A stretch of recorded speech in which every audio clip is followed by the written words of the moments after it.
Hello everyone. आज के इस सेशन में हम अकाउंटेंसी के chapter 7 final accounts with adjustment entries समायोजन प्रविष्टियों सहित अंतिम खाते को कवर करने वाले हैं। इसमें आपको टोटल 200 क्वेश्चन मिलेगा, लेकिन इस सेशन में मैं सिर्फ 100 क्वेश्चन को कवर करने वाली हूँ ताकि वीडियो ज़्यादा बड़ा ना हो जाए। इसलिए इसमें आपको 100 मिलेगा और इसके बाद नेक्स्ट सेशन में इसका 100 कंप्लीट हो जाएगा। क्वेश्चन जो है वो सॉल्व करने वाली है, तो इसीलिए आप ज़्यादा टाइम टेकन हो जाएगा आप लोगों के लिए और वीडियो बहुत बड़ा हो जाएगा, तो मुझे भी थोड़ा सा प्रॉब्लम हो जाएगी क्योंकि मैं मोबाइल से रिकॉर्ड कर रही हूँ और फ़ोन में उतनी मेमोरी होती नहीं है कि आप 2 घंटे 3 घंटे की वीडियो रिकॉर्ड कर पाओ।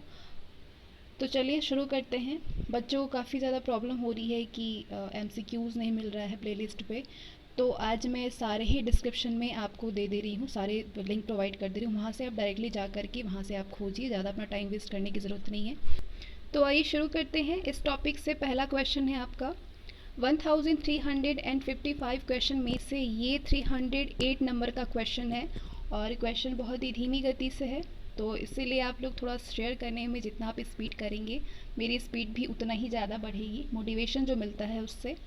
चलिए, वैसे भी आप लोग अब लाइक और शेयर कर रहे हैं, थोड़ा और करिए। अप्राप्य ऋण के कारण घाटे को पूरा करने के लिए निर्धारित की गई अलग राशि है, यानी amount set aside to meet losses due to bad debts is a. तो अलग राशि कौन सी है? अगर आप इन दोनों ऑप्शन में से अगर सेलेक्ट करना चाहते हैं तो आंसर होगा प्रोविज़न, यानी प्रावधान। अप्राप्य ऋण के कारण घाटे को पूरा करने के लिए निर्धारित की गई अलग राशि है प्रावधान। बाकी दो ऑप्शन को भी देख लीजिए, लायबिलिटी भी नहीं होगा।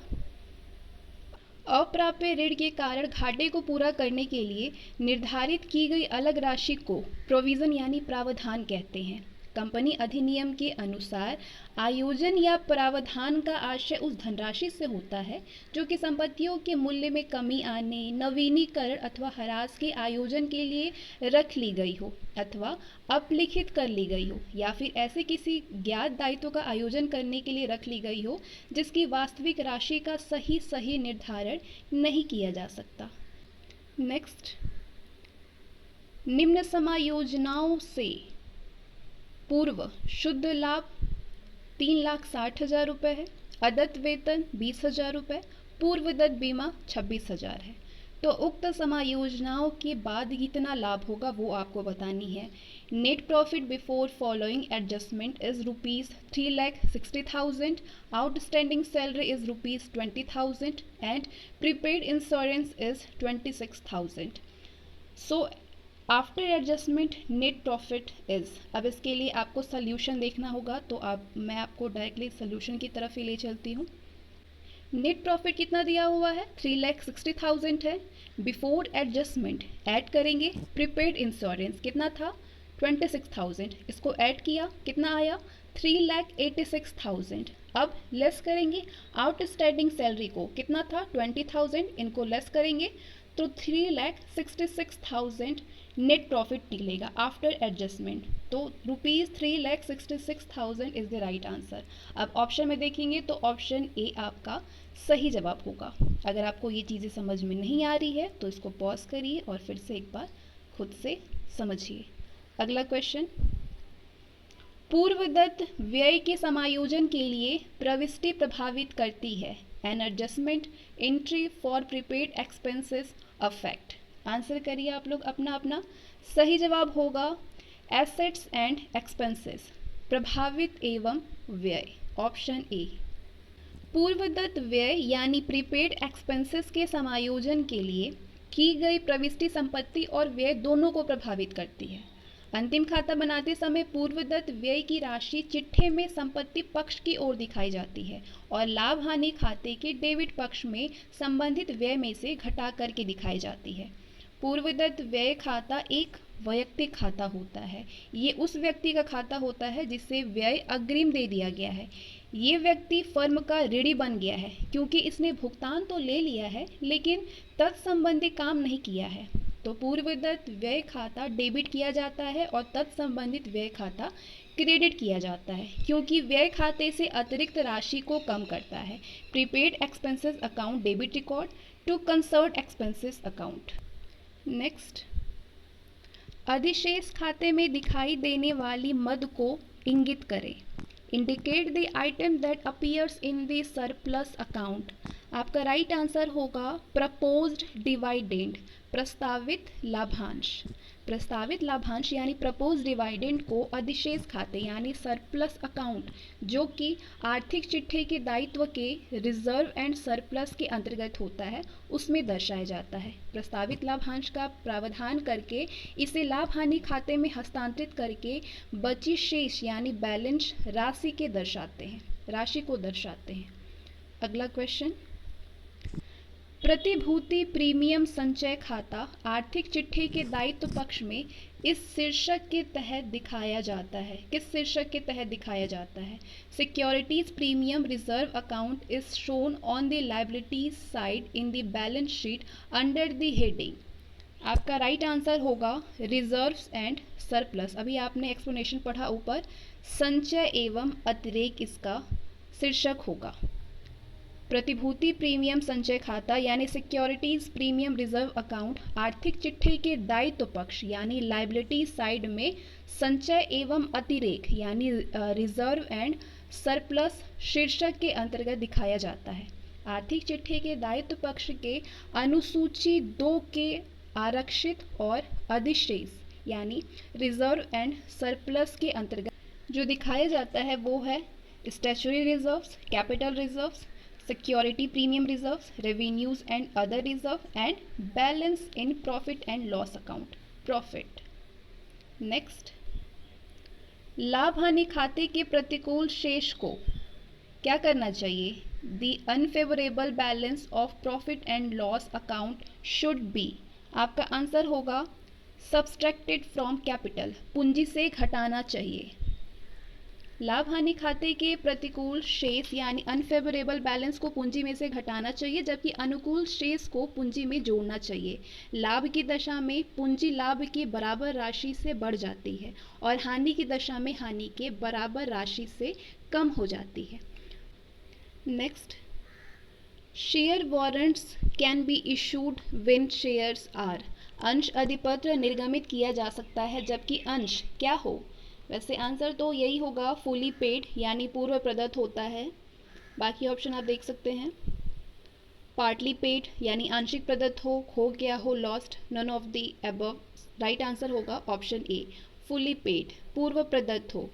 अंश अधिपत्र यानी शेयर वारंट्स का निर्गमन केवल पूर्वदत्त अंशों यानी फुल्टी पेड अप के लिए होता है।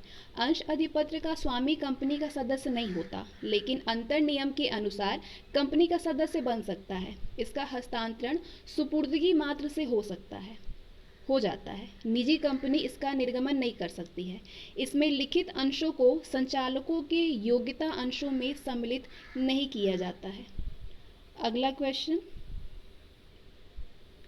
स्वामी द्वारा अपने निजी प्रयोग हेतु 500 रुपये की सामग्री ली गई है जिसका बहियों में कोई लेखा नहीं किया गया। ये है एक, कौन सी त्रुटि है ये? Goods worth ₹500 have been taken by the proprietor for his personal use, for which no entry has been passed in the books.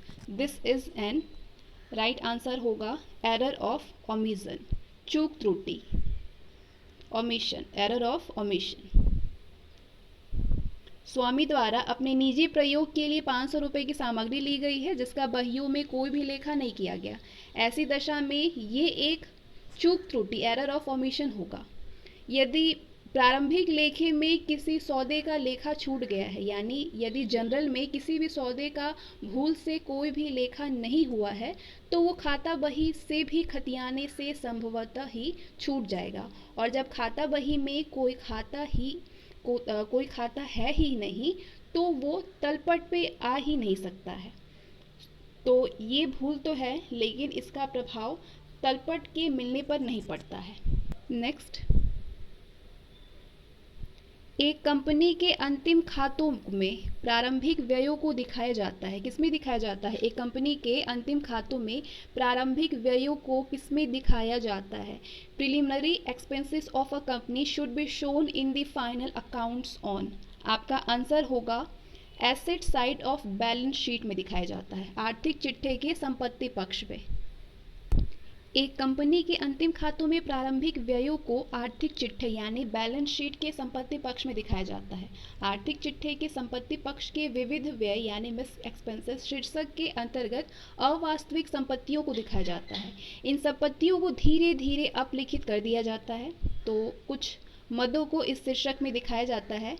वो मद है प्रारंभिक व्यय, अंशों के निर्गमन पर कटौती, ऋण पत्रों के निर्गमन पर कटौती, अंशों और ऋण पत्रों के निर्गमन पर व्यय, लाभ हानि खाते का डेबिट शेष। प्रारंभिक व्यय, अंशों के निर्गमन पर कटौती, ऋण पत्रों के निर्गमन पर कटौती, अंशों एवं ऋण पत्रों के निर्गमन पर व्यय और लाभ हानि खाते का डेबिट शेष। अगला, निम्नलिखित में से कौन सी चालू संपत्ति नहीं है इनमें से? Which of the following is not a current asset? आपका आंसर होगा बैंक ओवरड्राफ्ट, बैंक अधिविकर्ष। बैंक अधिविकर्ष चालू दायित्व की श्रेणी में शामिल है।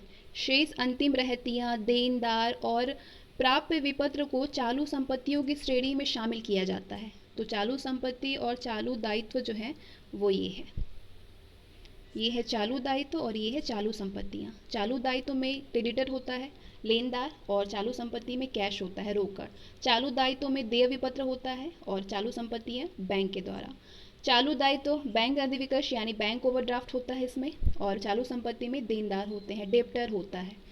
चालू दायित्व में अदत्त व्यय होता है, आउटस्टैंडिंग एक्सपेंसेस। चालू संपत्तियों में प्राप्त विपत्र होता है। चालू दायित्व में अग्रिम आय यानी अनअर्न्ड इनकम होते हैं, और चालू संपत्तियों में करेंट इन्वेस्टमेंट होता है, चालू निवेश, स्टॉक, पूर्वदत्त व्यय यानी प्रीपेड एक्सपेंसेस, अर्जित आय यानी एक्यूरेट इनकम होते हैं। नेक्स्ट क्वेश्चन, रहतिया खाता है एक। स्टॉक अकाउंट इज अ, क्या है रहतिया खाता? रियल अकाउंट होता है, वास्तविक खाता होता है स्टॉक अकाउंट। रहतिया खाता वास्तविक स्रोत की श्रेणी में आता है। ये एक दृश्य वास्तविक खाता होता है। ऐसे खाते जो किसी वस्तु, संपत्ति या अधिकारों से संबंधित हो वास्तविक खाते कहलाते हैं, जैसे कि रोकड़, माल, फर्नीचर, यंत्र, रहतियां, भूमि, भवन, ट्रेडमार्क, पेटेंट, ख्याति एक्सेट्रा। वास्तविक खाते दो प्रकार के होते हैं, मूर्त वास्तविक खाता और अमूर्त वास्तविक खाता। अगला क्वेश्चन, बंधक का ऋण दिखाया जाता है, किसमें दिखाया जाता है? Loan on mortgage is shown in. आपका सही जवाब होगा liability side of balance sheet, आर्थिक चिट्ठे के दायित्व पक्ष में दिखाया जाता है। बंधक पर ऋण को उधारकर्ता यानी बोरोवर्स के आर्थिक चिट्ठे के दायित्व पक्ष में चालू दायित्व के रूप में दिखाया जाता है। अधिक ऋणदाता यानी लेंडर्स के आर्थिक चिट्ठे के संपत्ति पक्ष में चालू संपत्ति के रूप में दिखाया जाता है, जबकि ऋणदाता के आर्थिक चिट्ठे के संपत्ति पक्ष में चालू संपत्ति के रूप में दिखाया जाता है। बंधक पर ऋण को उधारकर्ता के आर्थिक चिट्ठे के दायित्व पक्ष में चालू दायित्व के रूप में दिखाया जाता है। नेक्स्ट, अगला क्वेश्चन है, मैनेजर को कमीशन उसको कमीशन देने के बाद के लाभों पर 10% की दर से दिया जाता है। यदि कमीशन देने से पहले प्रॉफिट हुआ 1,54,000 तो देय कमीशन क्या होगा? Manager's commission is given at the rate of 10% on the profit after giving commission to him. If the profit before giving commission is rupees 1,54,000, then payable commission will be. अब इसके लिए आपको solution की तरफ बढ़ना होगा। कमीशन देने के बाद बचे हुए जो शुद्ध लाभ हैं उस पर कमीशन की गणना यानी commission on net profit after charging such commission. Commission equal to क्या होता है? शुद्ध लाभ यानी कमीशन घटाने के पहले इनटू कमीशन की दर अपॉन 100 प्लस कमीशन रेट। तो शुद्ध लाभ कितना दिया हुआ था? 1,54,000 इंटू 10 अपॉन 100 प्लस रेट कितना दिया है? 10। बस इसको सॉल्व कर देंगे तो 14,000 आपका आंसर होगा।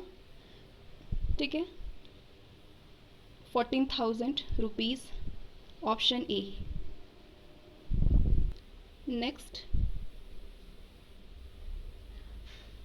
अब इसके लिए एक चार्ट आपको बनानी होगी और चार्ट के हिसाब से अपना आंसर करना होगा।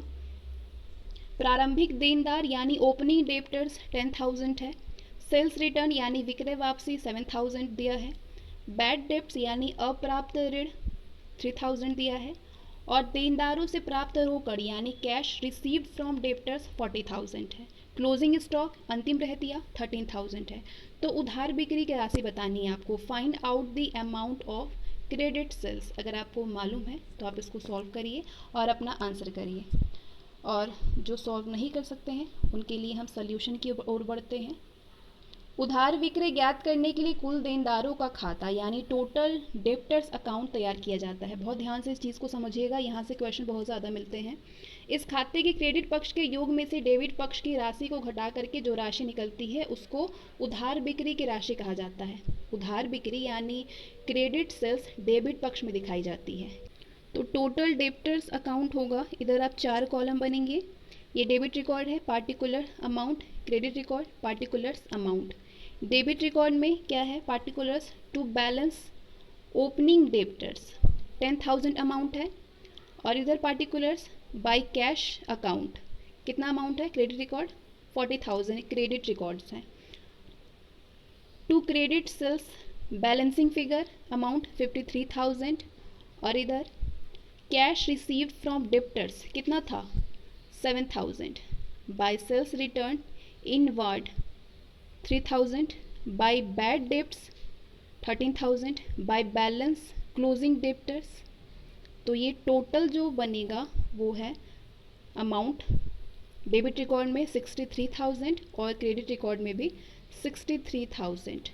तो जो आंसर होगा वो होगा option A, 63,000 rupees is the right answer. अगर चीज़ें आप क्लियर नहीं है तो इसको पॉज करिए विथ डेफिनेशन और इसको खुद से ज़रूर से समझिए। आंसर 63,000 आएगा। अगला क्वेश्चन, समझने में जितना भी टाइम लगे समझिए, क्योंकि इस तरीके के क्वेश्चन पूछे जाते हैं। अब आते हैं मैच द कॉलम की तरफ। 322 क्वेश्चन नंबर है। लिस्ट फर्स्ट है एंड लिस्ट सेकंड आपको मिल रहा है, और नीचे कोट्स दिए हुए हैं। कोट्स के ज़रिए आपको आंसर करनी है, तो इसको देखिए और अपना आंसर करिए। पूर्वदत्त किराया प्रीपेड रेंट किससे मैच करेगा? ये क्या होता है? ये पूर्वदत्त किराया चालू संपत्ति होती है, करेंट एसेट्स। ये सेकंड में गया। बैंक ओवरड्राफ्ट यानी बैंक अधिवर्ष, बैंक अधिविकर्ष चालू दायित्व होता है, करेंट लायबिलिटी। गुडविल यानी ख्याति अमूर्त संपत्ति होता है। कहाँ है अमूर्त संपत्ति? और profit and loss account debit record यानी लाभ हानि खाता डेबिट, ये बनावटी संपत्ति होती है, फिक्चर्स एसेट। तो जो कोड बनेगा वो बनेगा दूसरा, पहला, चौथा और तीसरा, ऑप्शन बी। पूर्वदत्त किराया चालू संपत्ति होती है, बैंक अधिविकर्ष चालू दायित्व, ख्याति अमूर्त संपत्ति होता है, और लाभ हानि खाता डेबिट रिकॉर्ड बनावटी संपत्ति होती है, बनावटी संपत्ति। अगला क्वेश्चन, संभावित घाटे को पूरा करने के लिए अलग से रखी जाने वाली राशि क्या कहलाती है? Amount set apart to meet probable losses on account of bad debts is a. आपका आंसर होगा प्रोविजन, प्रावधान।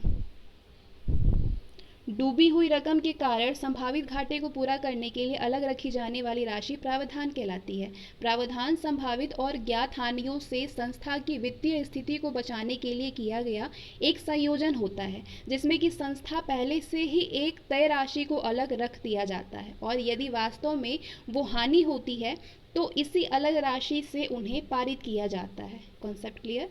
नेक्स्ट, कंपनी अधिनियम 2013 की अनुसूची तीसरा और भाग दूसरा, अनुसूची थर्ड भाग 2 का निम्नलिखित में से किससे संबंध है? Schedule third part second of the companies act 2016 deals with which one of the following? पहला ऑप्शन आपने देख लिया, अब हम किससे संबंध है, पहले से तो संबंध नहीं है।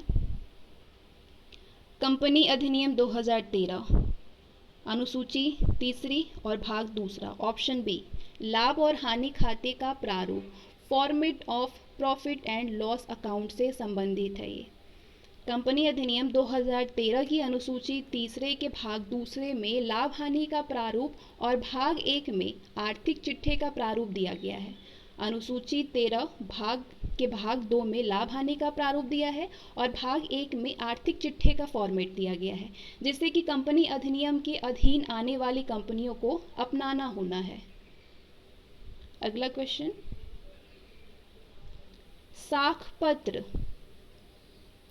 साख पत्र, गारंटी, वायदा संविदा आदि निम्नलिखित में से किसके अंतर्गत आते हैं? Letters of credit, guarantees, forward contracts etcetera come under which one of the following? आपका आंसर होगा of balance sheet items of a bank की तुलन पत्र से हटकर अन्य बंदे, ये इसके अंतर्गत आते हैं। ऑप्शन डी, साख पत्र, गारंटी, वायदा संविदा ये सारे बैंक की तुलन पत्र से हट करके अन्य मदों के अंतर्गत आती है। अगला क्वेश्चन है, इनमें से कौन से कथन सही है? अब स्टेटमेंट आपको नीचे दिखेगा, बतानी है कि इसमें से कौन सा स्टेटमेंट करेक्ट है और नीचे कोड है, कोड के माध्यम से आंसर करनी है। तो पहले आप चार स्टेटमेंट को देख लीजिए।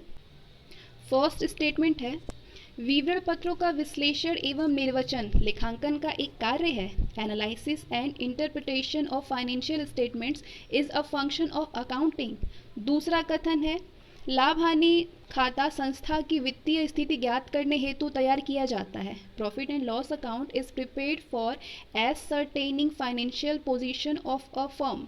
तीसरा है, goodwill is a wasting asset, ख्याति एक क्षयशील संपत्ति है। और चौथा कथन है, balance sheet is prepared for ascertaining financial position of a firm. चिट्ठा संस्था की वित्तीय स्थिति ज्ञात करने हेतु तैयार किया जाता है।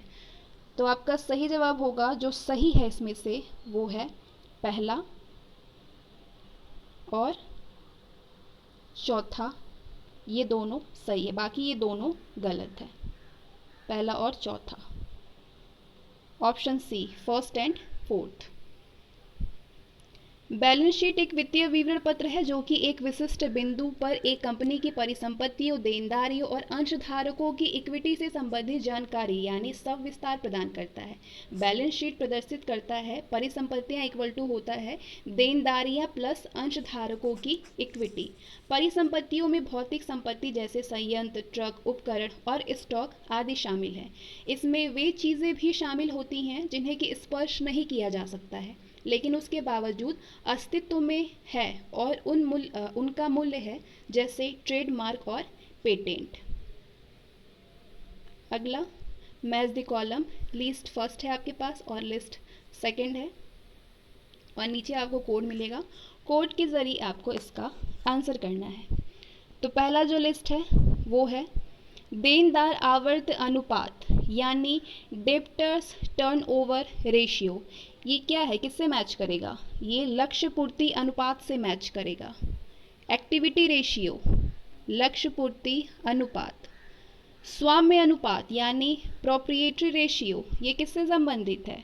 शोधन क्षमता अनुपात से संबंधित है। Solvency ratio. ऑपरेटिंग रेशियो यानी परिचालन अनुपात, किससे संबंधित है? लाभदायक अनुपात से। प्रॉफिटेबिलिटी रेशियो और acid test ratio liquidity ratio से संबंधित है।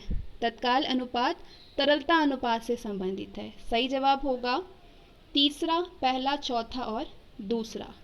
तीसरा, पहला, चौथा और दूसरा, option C. Option C is the right answer. तो ये है देनदार आवर्त अनुपात संबंधित होता है लक्ष्य पूर्ति अनुपात, ये होता है। स्वाम्य अनुपात शोधन क्षमता अनुपात होता है। परिचालन अनुपात लाभदायकता अनुपात है। तत्काल अनुपात तरलता अनुपात है। लेखानुपात अपने कार्यों के लिए वर्गीकृत होता है, जो कि है तरलता अनुपात, शोधन क्षमता अनुपात, लक्ष्य पूर्ति अथवा आवर्त अनुपात और लाभप्रदता अनुपात। नेक्स्ट, अगला क्वेश्चन है, किसी कंपनी के तुलन पत्र में इनमें से किस परिसंपत्तियों को, मतलब जो निम्नलिखित परिसंपत्तियां हैं, इसको किस क्रम में दर्शाया जाता है? In what order the following assets are shown in the balance sheet of a company. इसको आपको लगानी है क्रम में, किस क्रम में दर्शाया जाएगा इसको। नीचे आपको इसका क्रम भी दिया होगा।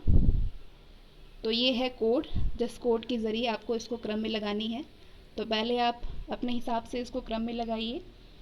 पहले होगा furniture and fittings, furniture and fittings. उसके बाद होगा investment in shares and debentures, share और ऋण पत्रों में निवेश। इसके बाद पहला ट्रेड रिसीवेबल्स, व्यापारिक प्राप्य बिल, और फिर लास्ट में कैश यानी नकदी रोकड़। सही जवाब होगा तीसरा, चौथा, पहला, उसके बाद दूसरा। अब नीचे कोड है, तीसरा, चौथा, पहला और दूसरा, ऑप्शन सी, ऑप्शन सी। तो अब सबके बारे में जान लीजिए। तुलन पत्र 2 क्रम से तैयार किया जाता है। तरलता क्रम में लिक्विडिटी ऑर्डर, इसमें संपत्तियों को रोकड़ में तुरंत परिवर्तनीयता की योग्यता के अनुसार प्रदर्शित किया जाता है। इसी तरह दायित्वों को भी प्रथम भुगतान संभावना के क्रम में दिखाया जाता है। स्थायित्व क्रम में यानी परमानेंस ऑर्डर, इसमें स्थायी संपत्तियों और दायित्वों को सबसे ऊपर और चालू संपत्तियों और चालू देयताओं को बाद में दिखाया जाता है। नेक्स्ट, निम्नांकित दायित्वों को कंपनी के चिट्ठे के क्रम अनुसार व्यवस्थित करिए। कंपनी के चिट्ठे के क्रम अनुसार दायित्व को arrange the following liabilities in the order of company balance sheet. तो इसको क्रम में लगानी है आपको। सबसे पहले होगा शेयर कैपिटल, अंश पूंजी, उसके बाद बैंक ऋण, बैंक लोन, फिर प्रोविज़न फॉर टैक्सेशन, करारोपण के लिए प्रावधान, और सबसे लास्ट में बैंक ओवरड्राफ्ट, बैंक अधिविकर्ष। तीसरा, दूसरा, चौथा और पहला, ऑप्शन डी, ऑप्शन डी। लेखांकन के स्थापित अवधारणा के अनुसार चिट्ठे में दायित्वों को इस क्रम में दर्शाते हैं। पहले अंश पूंजी, उसके बाद बैंक ऋण, करारोपण के लिए प्रावधान, और उसके बाद बैंक अधिविकर्ष। नेक्स्ट, संपत्तियां जो व्यापार में लाभदायकता बढ़ाने के लिए क्रय की जाती है, ना कि बेचने के लिए, वो क्या कहलाती है? आपका आंसर होगा स्थायी संपत्ति कहलाती है। व्यवसाय द्वारा क्रय की जाने वाली ऐसी संपत्तियां जो कि व्यवसाय की लाभदायकता की स्थिति को बढ़ाती है और बार बार क्रय करने की प्रवृत्ति की नहीं होती, स्थायी संपत्ति कहलाती है। इस प्रकार की संपत्ति पुनः बेचने के उद्देश्य से क्रय नहीं की जाती है, जबकि ऐसी संपत्ति जो पुनः विक्रय के उद्देश्य से क्रय की जाती है अस्थायी संपत्ति या फिर चालू संपत्ति या फिर माल कहलाता है। नेक्स्ट, निम्न में से कौन एक निश्चित तिथि की स्थिति को दर्शाता है? निश्चित तिथि की स्थिति को आर्थिक चिट्ठा, ऑप्शन डी, आर्थिक चिट्ठा। व्यापारिक संस्था द्वारा वर्ष के अंत में तैयार किया जाने वाला आर्थिक चिट्ठा एक निश्चित तिथि को व्यवसाय के संपत्तियों और दायित्वों का सही और उचित चित्र प्रस्तुत करता है। इसके बाएं पक्ष में दायित्वों और दाएं पक्ष में संपत्तियों को दर्शाया जाता है। नेक्स्ट, आर्थिक चिट्ठे में निम्न में से किसको दिखाया जाता है? आर्थिक चिट्ठे में वास्तविक संपत्तियों को, कृत्रिम संपत्तियों को, इन दोनों को दिखाया जाता है। सही जवाब होगा उपरोक्त दोनों। आर्थिक चिट्ठे वर्ष के अंत में तैयार किया जाने वाला एक ऐसा विवरण होता है जो कि संपत्तियों और दायित्वों का सही और उचित चित्र प्रस्तुत करता है। इसके संपत्ति पक्ष में वास्तविक और कृत्रिम दोनों संपत्तियों को दिखाया जाता है। वास्तविक संपत्तियों में स्थायी और अस्थायी दोनों संपत्तियों को दिखाया जाता है, जबकि कृत्रिम संपत्तियों में बनावटी संपत्तियों को दिखाया जाता है। अगला क्वेश्चन है, अदत्त व्यय को चिट्ठे में दिखाया जाता है। किस चिट्ठे में? अदत्त व्यय को। आपका आंसर होगा आर्थिक चिट्ठे के दायित्व पक्ष में। अदत्त व्यय को यदि तलपट में दिया गया है तो इसे आर्थिक चिट्ठे के दायित्व पक्ष में दिखाया जाता है। क्योंकि अदत्त व्यय एक दायित्व की तरह होता है, इसलिए इसे चिट्ठे के दायित्व पक्ष में दर्शाया जाता है। इसी तरह पूर्वदत्त व्ययों को चिट्ठे के संपत्ति पक्ष में दिखाया जाता है। अगला क्वेश्चन, पूर्वदत्त किराया यदि तलपट में दिया है तो इसे दिखाया जाएगा, किस में दिखाया जाएगा? आर्थिक चिट्ठे के संपत्ति पक्ष में, ऑप्शन डी। पूर्वदत्त किराया यदि तलपट में दिया है तो इसे चिट्ठे के संपत्ति पक्ष में दिखाया जाता है। किराया देय होने के पहले ही यदि उसका भुगतान कर दिया जाता है तो इसे पूर्वदत्त किराया कहते हैं, जबकि अदत्त किराए की राशि को चिट्ठी के दायित्व पक्ष में लिखा जाता है, इसका भुगतान नहीं किया गया होता है। अगला क्वेश्चन, यदि अंतिम रहतियां समायोजनाओं में दिया गया है तो इसे दिखाया जाएगा किस में? व्यापार खाते में और आर्थिक चिट्ठी के संपत्ति पक्ष में, दोनों में दिखाया जाएगा। ऑप्शन सी उपर्युक्त दोनों में। क्लोजिंग स्टॉक अंतिम रहतियां यदि समयोजनाओं में दिया गया है तो इसे व्यापार खाते के क्रेडिट पक्ष और आर्थिक चिट्ठे के संपत्ति पक्ष में दिखाया जाता है। यदि अंतिम रहतिया तलपट में दिया गया है तो इसे केवल चिट्ठे के संपत्ति पक्ष में ही दिखाया जाता है। अगला क्वेश्चन, इनमें से कौन सा समीकरण नहीं है, कौन सा इसमें इक्वेशन नहीं है वो आपको बतानी है। सारे इक्वेशन को देखिए और इसे बताइए कि कौन सा नहीं है। क्रय प्लस प्रारंभिक स्टॉक माइनस विक्रय की लागत इक्वल टू अंतिम स्टॉक होता है, ये होता है, सही है। प्रारंभिक स्टॉक प्लस क्रय माइनस अंतिम स्टॉक इक्वल टू विक्रय की लागत होती है, ये भी सही है। अंतिम स्टॉक प्लस विक्रय की लागत माइनस क्रय इक्वल टू प्रारंभिक स्टॉक होता है, ये भी सही है। तो बचा ये, तो ये सही नहीं है, यानी option D is the right answer. विक्रय की लागत माइनस अंतिम स्टॉक माइनस क्रय इक्वल टू प्रारंभिक स्टॉक, ये गलत है।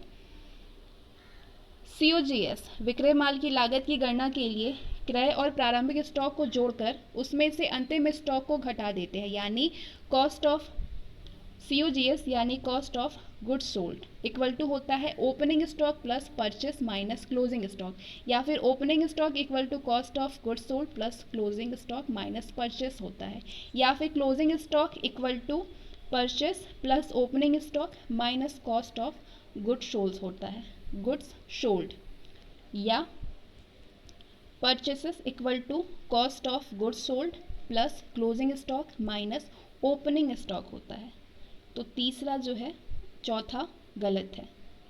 क्या होता है? Purchases equal to cost of goods sold plus closing stock plus minus opening stock होगा, ये सही होगा। ठीक है, अगला क्वेश्चन, एक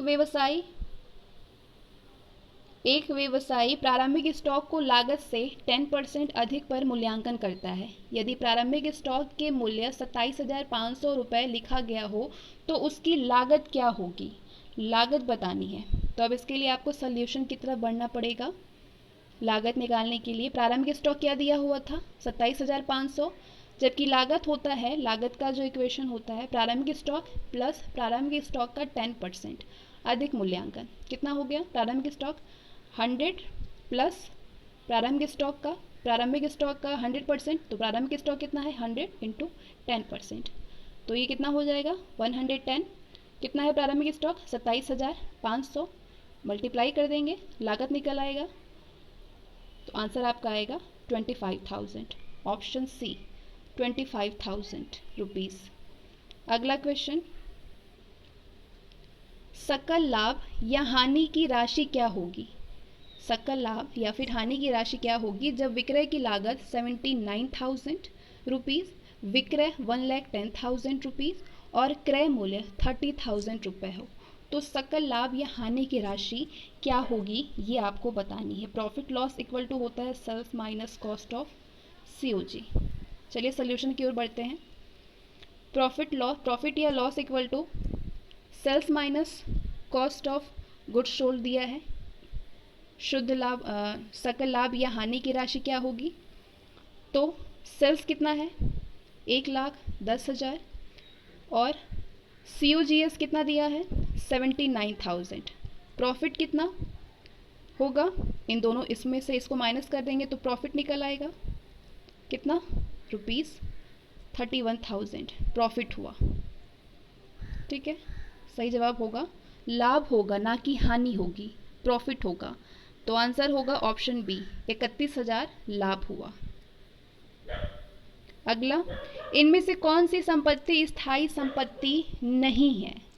रोकड़, ये स्थायी संपत्ति नहीं होता है। स्थायी संपत्ति से मतलब होता है कि ऐसी संपत्ति जिसका प्रयोग सामान्यतः 1 से अधिक वर्षों तक प्रयोग किया जाता है। स्थायी संपत्ति के अंतर्गत शामिल संपत्ति है land, building, machinery, goodwill, patent, copyright etcetera, जबकि रोकड़ चालू संपत्ति के अंतर्गत आता है। स्थायी संपत्ति के अंतर्गत नहीं आता है। अगला क्वेश्चन,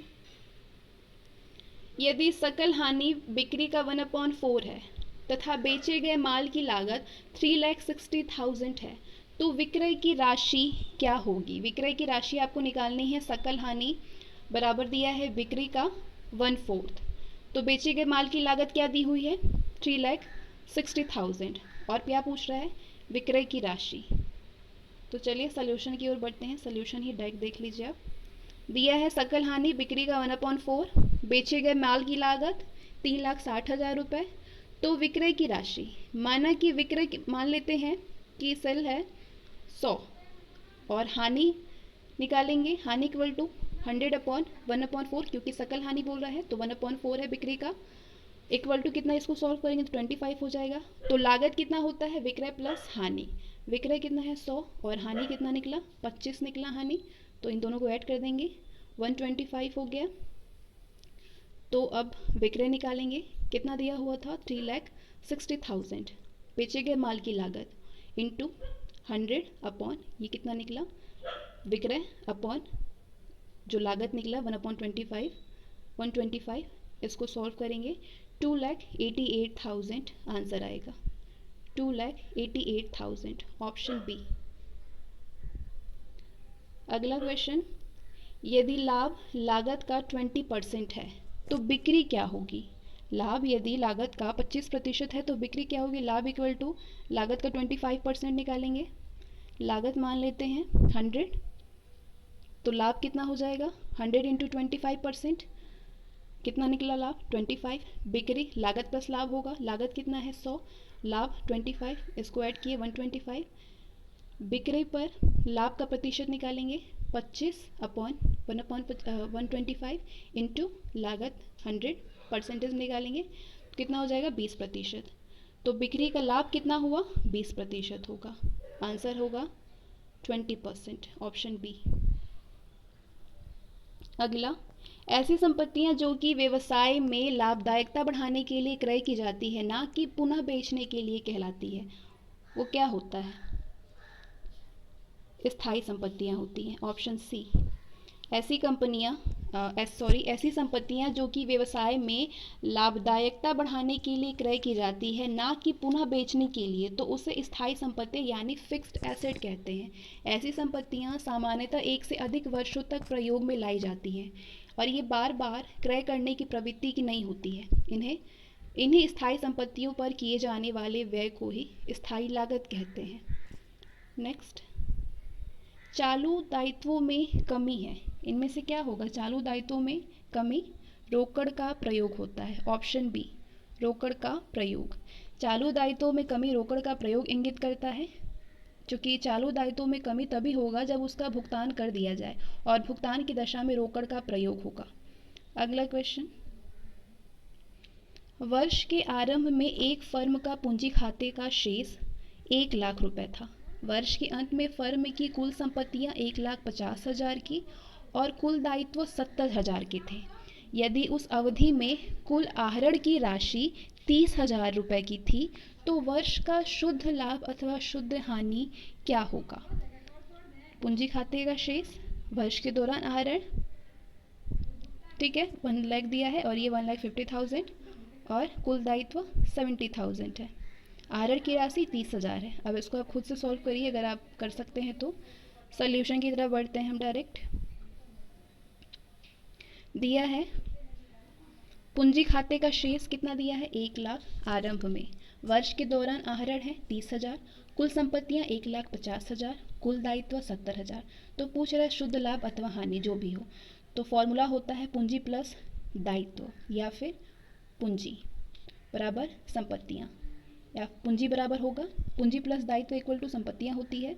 तो पूंजी बराबर कितना हो जाएगा? संपत्तियां माइनस दायित्व। संपत्तियां कितना दिया हुआ है? 1,50,000 है ये, और दायित्व कितना है? 70,000। इन दोनों को माइनस कर देंगे तो 80,000 निकला अंत में। तो इसी प्रकार वर्ष के आरंभ में पूंजी 1,00,000 है। कितना है? वर्ष के आरंभ में पूंजी है 1,00,000 दिया है ये आरंभ में, और घटाया वर्ष की कुल आहरण, इसमें घटा देंगे तो कितना आ जाएगा? 70,000, और जोड़े वर्ष का लाभ जो शेष होगा कितना? 1,000। वर्ष का 10,000 ये बैलेंस, और वर्ष के अंत में पूंजी कितना निकल आया 80,000। इन दोनों को ऐड कर देंगे 80,000। तो स्पष्ट है कि वर्ष का जो लाभ होगा वो 10,000 रुपये होगा। ठीक है, 10,000 रुपये आंसर आएगा, ऑप्शन सी। इसको आप खुद से भी सॉल्व करिएगा। चलिए नेक्स्ट लिस्ट है, मैच द कॉलम करनी है आपको। सूची फर्स्ट एंड सूची सेकंड दिया हुआ है। पूर्वदत्त किराया ये कौन सी संपत्ति होती है? पूर्वदत्त किराया जो है ये चालू संपत्ति होती है। अब तक तो अभी रट लिए होंगे एकदम। बैंक अधिविकर्ष यानी बैंक ओवरड्राफ्ट होता है, चालू दायित्व। ख्याति अमूर्त संपत्ति है, और लाभ हानि खाता डेबिट रिकॉर्ड बनावटी संपत्ति है। सही जवाब होगा दूसरा, पहला, चौथा और तीसरा, ऑप्शन सी। अगला क्वेश्चन है, निम्नलिखित में से कौन एक अमूर्त संपत्ति नहीं है? देनदार, देनदार अमूर्त संपत्ति नहीं होता है। ख्याति होता है, पेटेंट होता है, कॉपीराइट होता है, लेकिन देनदार नहीं होता है। व्यवसाय के अंतर्गत अमूर्त संपत्ति का आशय ऐसी संपत्ति से होता है जिसका कोई भी मूर्त रूप यानी दिखने योग्य स्वरूप नहीं होता है, बल्कि इसकी अमूर्त रूप में उपलब्धता व्यवसाय के अंदर होती है। अमूर्त संपत्ति के अंतर्गत ख्याति, कॉपीराइट, लाइसेंस, पेटेंट एक्सेट्रा को शामिल किया जाता है, जबकि देनदार चालू संपत्ति का रूप होता है। अगला क्वेश्चन, कर के अग्रिम भुगतान की प्रकृति है संपत्ति, ऑप्शन ए। कर का अग्रिम भुगतान यानी एडवांस टैक्स पेमेंट एक संपत्ति की प्रकृति का होता है। इसे चिट्ठे के संपत्ति पक्ष में दर्शाया जाता है। कर के अग्रिम भुगतान का तात्पर्य है कि ये अभी देय नहीं है, लेकिन भुगतान कर दिया गया है। नेक्स्ट, यदि प्रारंभिक रहतिया 500 है, प्रारंभिक रहतिया ओपनिंग स्टॉक 5,000 रुपये है, और क्रय 15,000 रुपये है, परचेस। प्रत्येक व्यय डायरेक्ट एक्सपेंसेस 2,000 है, और अंतिम रहतिया क्लोजिंग स्टॉक 2,500 था, तो बेचे गए माल की लागत क्या थी? COGS निकालनी है, कॉस्ट ऑफ गुड्स सोल्ड। तो सारी चीज़ की वैल्यू ये निकल गई। COG निकालेंगे, यानी बेचे गए माल की लागत क्या थी? COGS लागत इक्वल टू होता है opening stock plus purchase plus direct expenses minus closing stock. कितना दिया है ओपनिंग स्टॉक? 5,000, और परचेस कितना है? 15,000। डायरेक्ट एक्सपेंस कितना दिया है? 2,000, और माइनस करेंगे क्लोजिंग स्टॉक को। इसको सॉल्व कर दीजिए, 9,500 रुपीज़ आंसर आएगा, ऑप्शन बी। नेक्स्ट, एक कंपनी के चिट्ठे में आयातित लाभांश को दिखाया जाता है निम्न में से किस शीर्षक के अंतर्गत? आपका सही जवाब होगा चालू दायित्व के अंतर्गत दिखाया जाता है। एक कंपनी के आर्थिक चिट्ठे के दायित्व पक्ष में अयाचित लाभांश को चालू दायित्व शीर्षक के अंतर्गत दिखाया जाता है। अयाचित लाभांश का आशय है लाभांश की ऐसी राशि से जिसकी याचना ना की गई हो। नेक्स्ट, प्रारंभिक रहतिया दिया है 15,000, क्रय 95,000, अंतिम रहतिया 29,000, सकल लाभ दिया है बिक्री का 10%। तो बिक्री की राशि पूछ रहा है, बिक्री की राशि क्या होगी? ओपनिंग स्टॉक मिल गया आपको, परचेसेस मिल गया, क्लोजिंग स्टॉक मिल गया, ग्रॉस प्रॉफिट मिल गया, कितना? 10% सेल्स का। ठीक है, तो क्या फाइंड आउट करनी है? बिक्री की राशि। डायरेक्ट आप सोल्यूशन को देख लीजिए। ओपनिंग स्टॉक है 50,000, परचेजेस 95,000, क्लोजिंग स्टॉक 29,000 दिया है, ग्रॉस प्रॉफिट दिया है इक्वल टू 10% ऑफ सेल्स। तो सेल इक्वल टू पूछ रहा है, फॉर्मूला क्या होता है? COGS equal to opening stock plus purchases minus closing stock होता है। अब हर जगह उसकी वैल्यू पुट कर देंगे, सॉल्व करेंगे तो 81,000 रुपीज़ आंसर आएगा। तो यदि लाभ बिक्री का 10% है तो लागत के आधार होगा, माना बिक्री 100, बिक्री बराबर 100, लाभ equal to profit equal to 100 into 10%। तो इसको सॉल्व करेंगे 10 आएगा, तो लागत हो जाएगा 100 माइनस 10 रुपीज़ इक्वल टू 90। तो इस प्रकार विक्रय इक्वल टू निकल आएगा 81,000 जो ये निकला था, इंटू 100/90। सॉल्व करेंगे 90,000 रुपीज़ जो है वो आएगा, 90,000 रुपीज़, ऑप्शन डी। अगला क्वेश्चन, यदि सकल लाभ दर बिक्री का 25% है और विक्रय माल की लागत 1 लाख रुपए है, तो सकल लाभ की रकम क्या होगी? सोल्यूशन देखिए, आप दिया है सकल लाभ की दर बिक्री का 25%, विक्रय माल की लागत दिया है 1 लाख, तो सकल लाभ पूछ रहा है। विक्रय इक्वल टू 100 रुपये मान लेते हैं, सकल लाभ कितना है 25% दिया है, तो बिक्री का यानी बिक्री 100 है तो 100 इंटू 25% हो जाएगा। सॉल्व करेंगे 25 रुपये, लागत 100 माइनस 25 माइनस करेंगे 75 हो गया। तो यदि 75 रुपये के बराबर लागत की राशि 1 लाख है तो 25 रुपये के बराबर राशि लाभ की राशि होगी। लाभ की राशि बराबर लागत इंटू 25/75।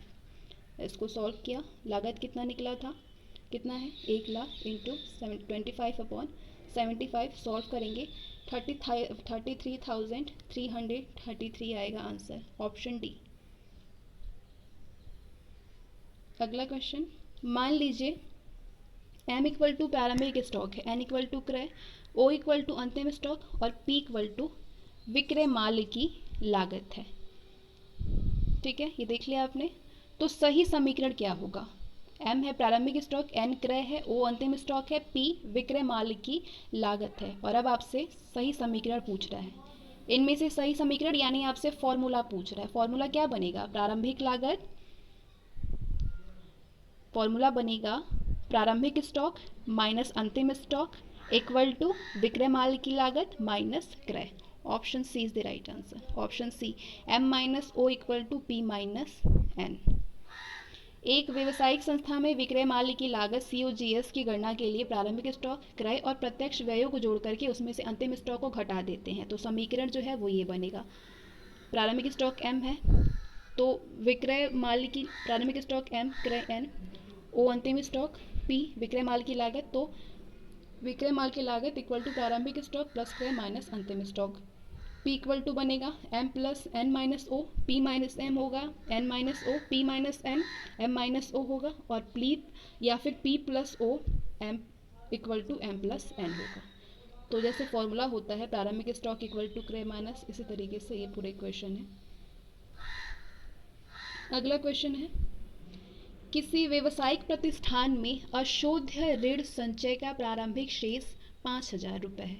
कुल विक्रय 6 लाख रुपीज़ है, जिसमें से 1 लाख रुपये की नगद बिक्री है। बकाया देनदारों के संबंध में 1% का प्रावधान किया जाना है। वर्ष के लाभ हानि खाते में इस संबंध में डेबिट की जाने वाली राशि कितनी होगी? तो चलिए सॉल्यूशन देखिए, दिया है अशोध्य ऋण संचय का प्रारंभिक शेष 5,000 रुपये, कुल बिक्री 6 लाख, नगद विक्रय 1 लाख, देनदारों पर प्रावधान बराबर बकाया का 1%, तो लाभ हानि खाते में हस्तांतरित राशि पूछ रहा है।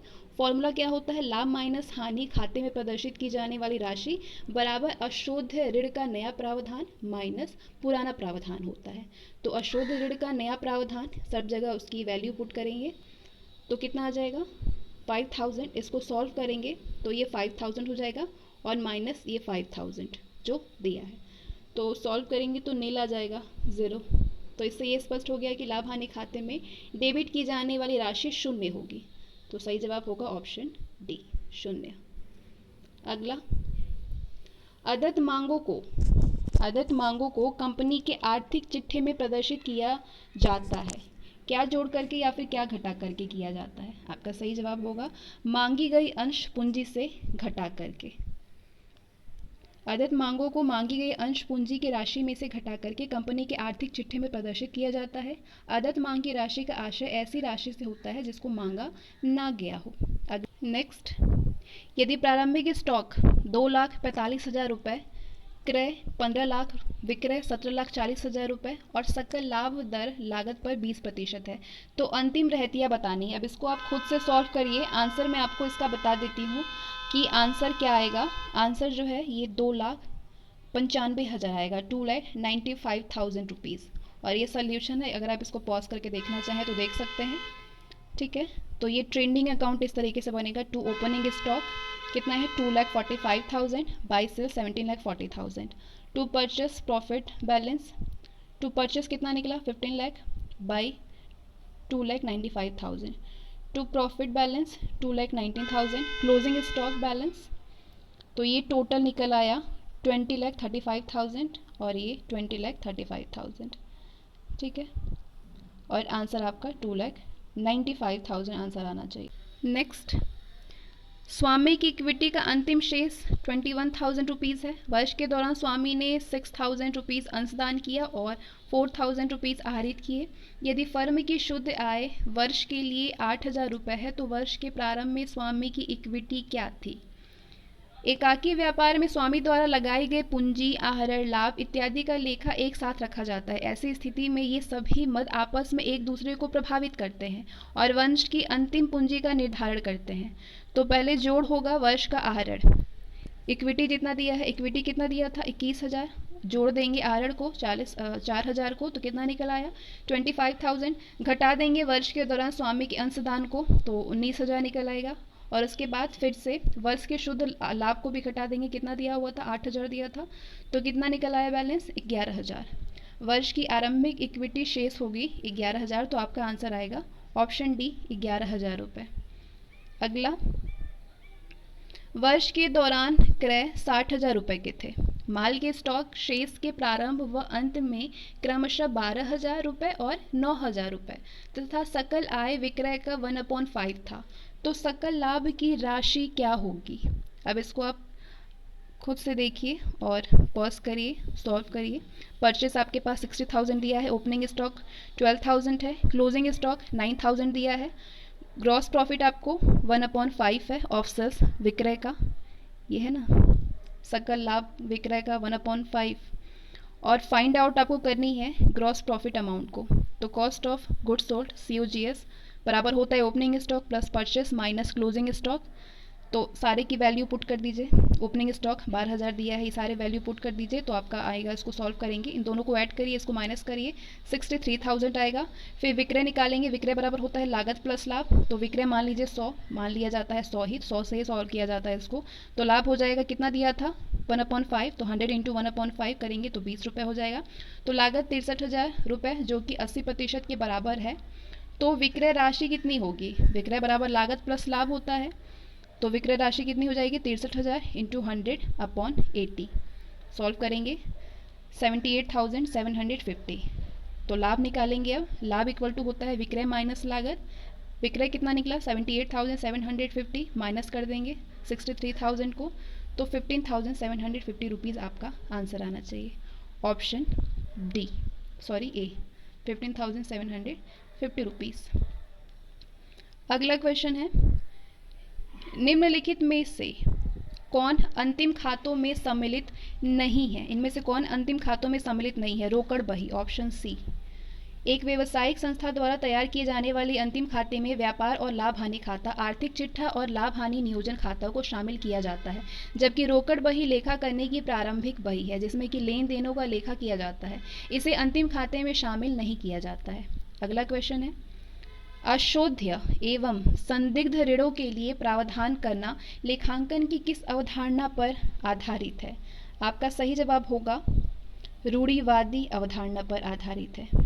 ऑप्शन सी, लेखांकन की रूढ़िवादी अवधारणा के अनुसार एक व्यवसाय संभावित हानियों का प्रावधान पहले ही कर लेती है जबकि संभावित लाभों का प्रावधान नहीं किया जाता है।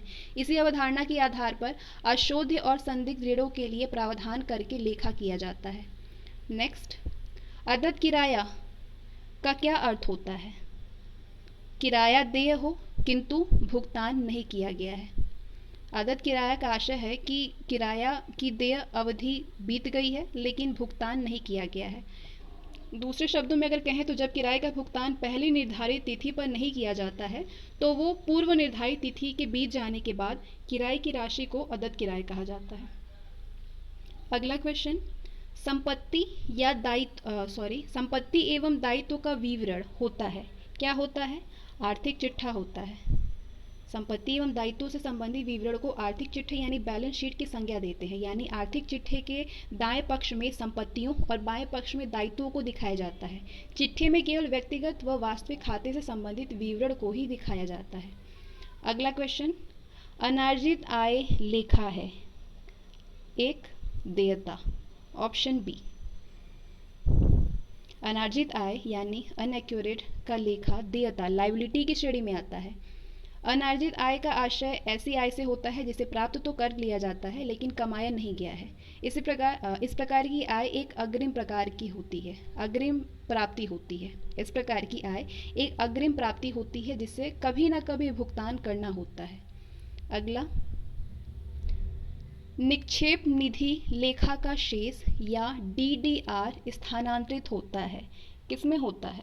आपका सही जवाब होगा सामान्य आरक्षित लेखा में। निरपेक्ष निधि लेखा के शेष या डीडीआर को सामान्य आरक्षित लेखा में स्थानांतरित किया जाता है। अगला, शेष परीक्षण पत्र ये ज्ञात करने के लिए तैयार किया जाता है। क्या ज्ञात करने के लिए किया जाता है? वित्तीय लेन देन की अंगगणितीय शुद्धता। शेष परीक्षण पत्र अथवा तलपट यानी ट्रायल बैलेंस को लेन देन संबंधित लेखों की अंगगणितीय शुद्धता को ज्ञात करने के लिए तैयार किया जाता है। इसके अंतर्गत खाता बही में खोले गए खातों के शेष को लिखा जाता है। तो सामान्यतः किसी प्रकार की त्रुटि ना होने पर तलपट के दोनों पक्षों का योग बराबर होता है। अगला, बैंक समाधान विवरण तैयार किया जाता है। किसके लिए तैयार किया जाता है? वास्तविक बैंक शेष ज्ञात करने के लिए। वास्तविक बैंक शेष ज्ञात करने के लिए बैंक समाधान विवरण एक व्यापारी द्वारा वर्ष के दौरान या अंत में वास्तविक बैंक शेष यानी बैलेंस को ज्ञात करने के लिए बनाया जाता है। इसके अंतर्गत रोकड़ पुस्तक के शेष और बैंक पासबुक के शेष तुलना की जाती है। रोकड़ पुस्तक के शेष और बैंक पासबुक के शेष तुलना की जाती है और यदि दोनों के शेष में अंतर आता है तो इसके कारण का पता लगाया जाता है। अगला, एक संगठन का तुलन पत्र दिखाता है उस संगठन की वित्तीय स्थिति। किसके लिए? उस दिन के लिए जब वो तैयार किया गया है। एक व्यवसायिक संस्था द्वारा वित्तीय वर्ष के अंत में वित्तीय विवरण यानी लाभ हानि खाता और आर्थिक चिट्ठा तैयार किया जाता है, जिसके अंतर्गत तुलन पत्र अथवा आर्थिक चिट्ठा जिस तिथि को तैयार किया जाता है उस तिथि को व्यापार के वित्तीय स्थिति यानी उपलब्ध संपत्तियों और दायित्वों को प्रकट करता है। दूसरे शब्दों में कहें तो तुलन पत्र उस दिन के व्यापार की आर्थिक स्थिति को स्पष्ट करता है जिस दिन वो तैयार किया जाता है। अगला, एक कंपनी के तुलन पत्र में साख भवनों और ट्रेडमार्क को किस शीर्षक के अंतर्गत दिखाया जाएगा? अचल परिसंपत्ति के अंतर्गत। एक कंपनी द्वारा तुलन पत्र में लिखे जाने वाले साख भवनों और ट्रेडमार्क को अचल यानी स्थायी संपत्ति शीर्षक के अंतर्गत दिखाया जाता है। स्थायित्व के अनुसार बनाए जाने वाले आर्थिक चिट्ठे में इसे सबसे ऊपर लिखा जाता है। नेक्स्ट, कंपनी के तुलन पत्र में प्रस्तावित लाभांश किस शीर्षक के अंतर्गत दिखाया जाएगा? प्रावधान यानी प्रोविजंस के अंतर्गत दिखाया जाएगा। कंपनी के तुलन पत्र में प्रस्तावित लाभांश यानी प्रपोज्ड डिविडेंड को प्रावधान यानी प्रोविजन शीर्षक के अंतर्गत दिखाया जाता है। साथ ही इसे लाभ हानि नियोजन खाता profit and loss appropriation account को डेबिट रिकॉर्ड पक्ष में दिखाया जाता है। नेक्स्ट, एक कंपनी के तुलन पत्र के देयता पार्श्व के किस शीर्षक के अंतर्गत बेदावी लाभांश को दिखाया जाएगा? किस शीर्षक के अंतर्गत दिखाया जाएगा? चालू देयताएं, ऑप्शन सी। एक कंपनी के आर्थिक चिट्ठे के दायित्व पक्ष में बेदावी यानी अयाचित लाभांश अनक्लेम्ड डिविडेंड को चालू दायित्व शीर्षक के अंतर्गत दिखाया जाता है। नेक्स्ट, निम्नलिखित में से कौन एक शेष परीक्षण पत्र द्वारा उद्घाटित नहीं होगा? आपका आंसर होगा प्रतिपूरक त्रुटि, ऑप्शन डी। क्षतिपूरक त्रुटि या प्रतिपूरक त्रुटि यानी कंपेंसेशन एरर को तलपट या शेष परीक्षण ट्रायल बैलेंस द्वारा उद्घाटित नहीं किया जा सकता है, क्योंकि ये एक ऐसी त्रुटि होती है जिसके संबंध में त्रुटि को छुपाने वाली उल्टी प्रविष्टि उसी समय हो जाती है।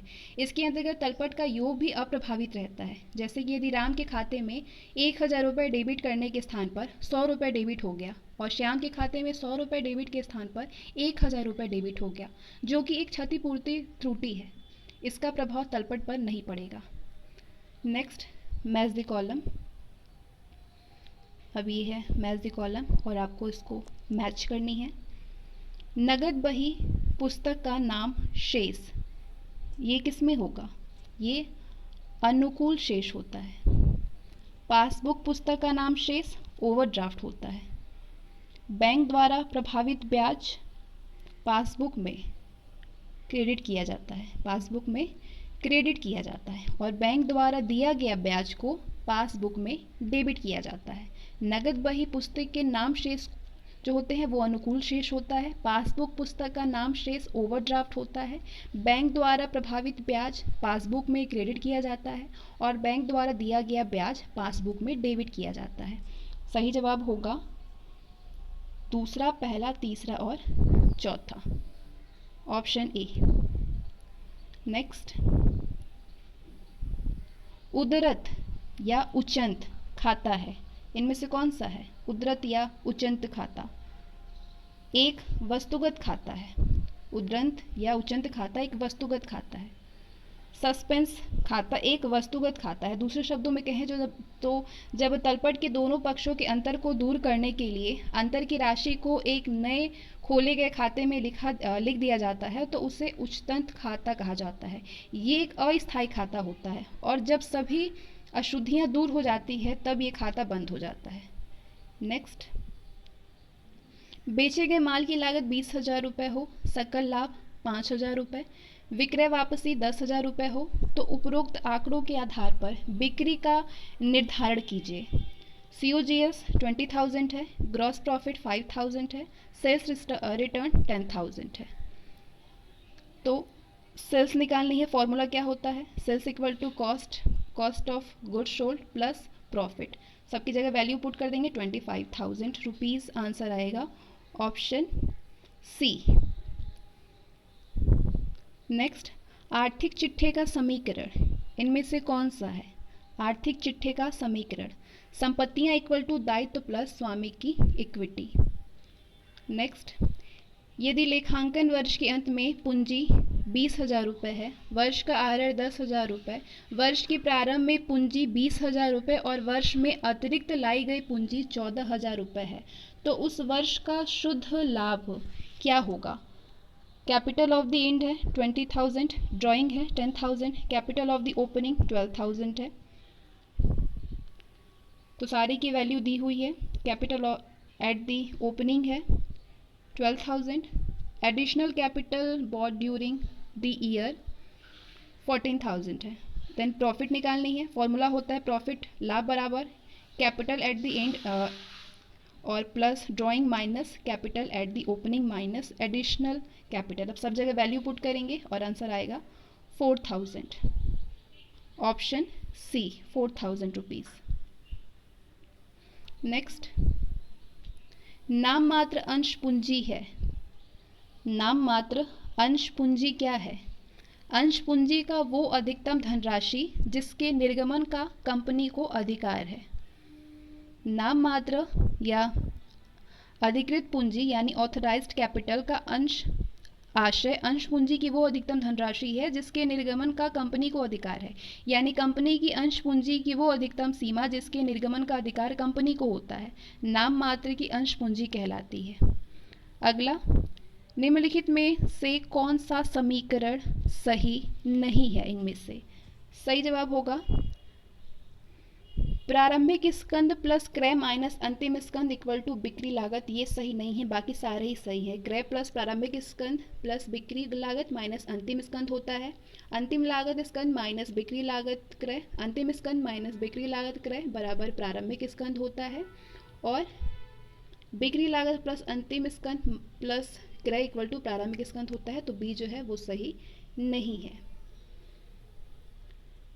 बेचे गए माल की लागत की गणना के लिए प्रारंभिक स्टॉक, क्रय और प्रत्यक्ष व्ययों के योग में अंतिम स्टॉक को घटा दिया जाता है, यानी बेचे गए माल की लागत बराबर प्रारंभिक स्टॉक प्लस क्रय प्लस प्रत्यक्ष व्यय माइनस अंतिम स्टॉक होगा।